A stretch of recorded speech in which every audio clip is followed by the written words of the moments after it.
My name is Alexander Konecky. In June of 2014, approximately 7 months ago now, I was diagnosed with stage 4 high-grade mucoepidermoid carcinoma to my minor salivary gland.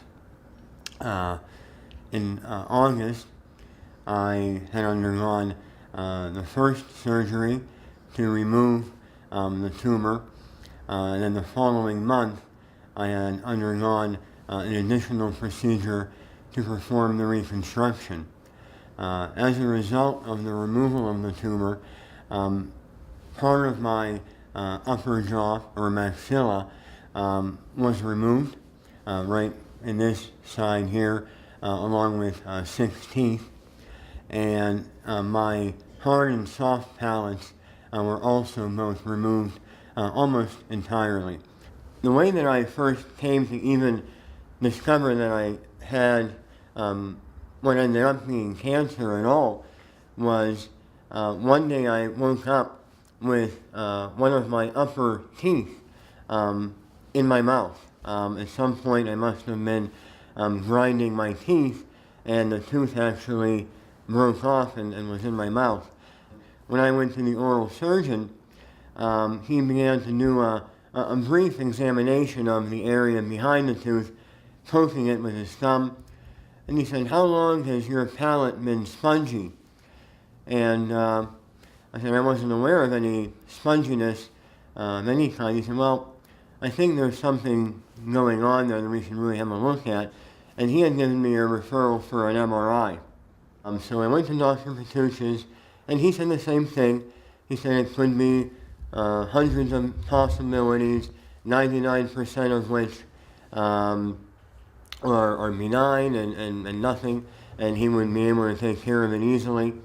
So I had the MRI done on the following Tuesday, and when I went to Dr. Patuch's, he said that he doesn't like how the MRI looks, that it has a malignant appearance to it. And he said he won't know for certain until the biopsy is performed. And that was the point where he referred me to Dr. Ferris, who performed the biopsy and several days later called me with a diagnosis of the mucoepidermoid carcinoma. Of course, the most difficult part of everything came when I had to tell my wife and parents, of course.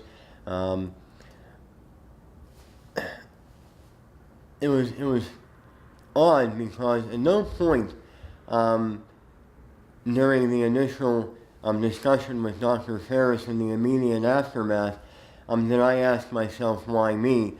It was, perhaps I was still in a state of shock and not really considering these sorts of things, but my wife, that was the first question that she had. Why did this happen to you? Why did this happen to us? You're a good person, you go to church, you raise your children the right way. And in that moment, my immediate response was, why not me? And, certainly there are many other people that have far worse happen to them who are also very good people. Children who are completely innocent, have not deserved any of whatever it is that may have befallen them.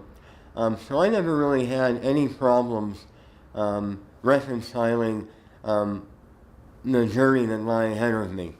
The best advice that I can give to someone is to keep in mind the advice of Dr. Ferris that any dwelling on why this has happened is counterproductive.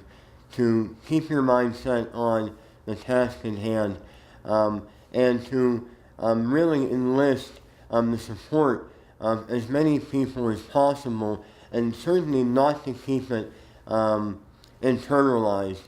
I know that one of the things that people can do as a defense mechanism is to keep it inside and try not to talk about it. But it's been my experience that speaking with as many people as possible has been the most therapeutic form um, of, of, um, of activity that you can really engage in.